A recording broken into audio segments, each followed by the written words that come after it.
Hi everyone! Here's some vaccine news you can use. As of October 27th, 74.7% of Chicagoans 12 plus have received a first dose of vaccine. That's 65.6% of 12 to 17-year-olds and 76.6% of 65 plus. As you know, in order to stop COVID-19 transmission and reduce severe disease, initiating or completing the primary series is still the most critical intervention. With data through October 23rd, the booster dose recommendation has maintained our administration higher than it was in September. This data doesn't include the impact of the expanded booster recommendation just yet, and what we're seeing is the majority of doses are still being given at pharmacies. There's been a decrease in hospital employee administration over the past week, and an increase in outpatient office administration. In total, there have been over 130,000 booster doses given in Chicago as of 10/27, with an increase in our 7-day rolling average to 4,500 from around 3,000 per week after the 10/21 expanded booster announcement. The standing orders and quick reference guide have both been updated with the new booster recommendations for Pfizer, Moderna, and J&J, with recognition of the new mix and match recommendation. The situational awareness call from 10/22 also covers this content in detail and is linked on the chicago.gov/COVIDVax provider webpage for future reference.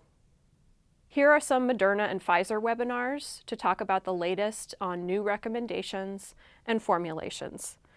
The Pfizer webinars will discuss the new pediatric formulations of vaccine. Here you see a by now familiar slide comparing the purple cap 12 plus formulation to the orange cap 5 to 11-year-old formulation of Pfizer vaccine. In Chicago, the pediatric formulation is expected to arrive in provider offices the week of November 1st for large orders, that would be 300 or more, and the week of November 8th for smaller orders. Pediatric vials come packaged in cartons of 10 vials each, so the package itself is not very big. Vials come with a distinctive orange cap, orange striping on the label, and orange striping on the carton.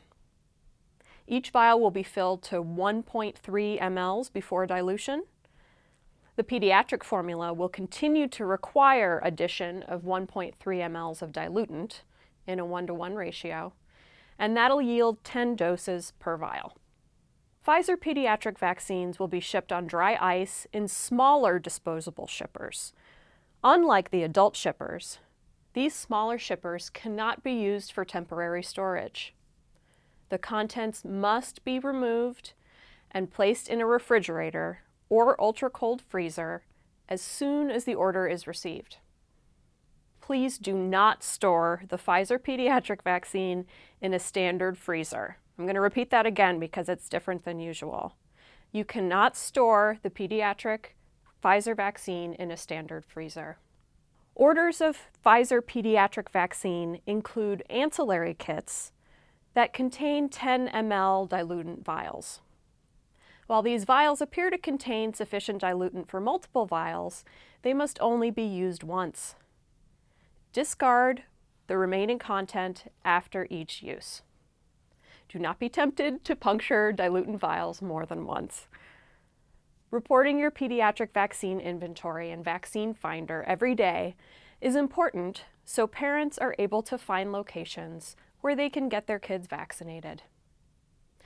CDPH will not be able to maintain a list of providers and will be referring parents to vaccines.gov or your offices directly for up-to-the-minute information.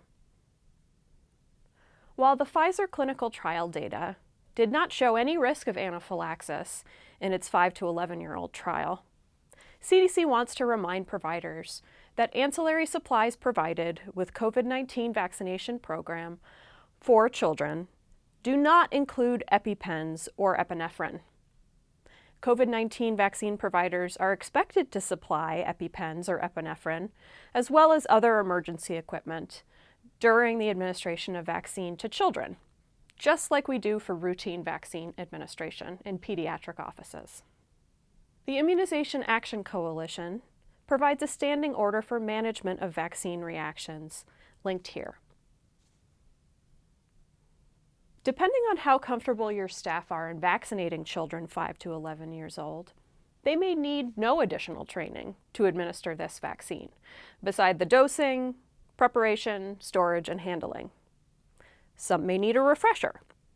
For this staff, I'd recommend a few slides or videos out of the You Call the Shots CDC series linked here. Some may need more training, like a continuing education opportunity. Videos and training should be posted soon for this purpose at the links on the slide. The COVID-19 webinar series, where you can find info on vaccinating with more than one vaccine at once, or vaccinating adolescents, will have similar content for younger children posted soon, so keep checking back. Here's a flyer that you can print in your office with content on how to help parents get their kid through a needle stick. And this was created by Rush, Comer, and Lurie Children's Hospitals. And here is additional information from HFS on billing for the new formulation. In our next video, I will talk through information on the new pediatric vaccine formulation and how to communicate effectively to parents. Thanks for listening.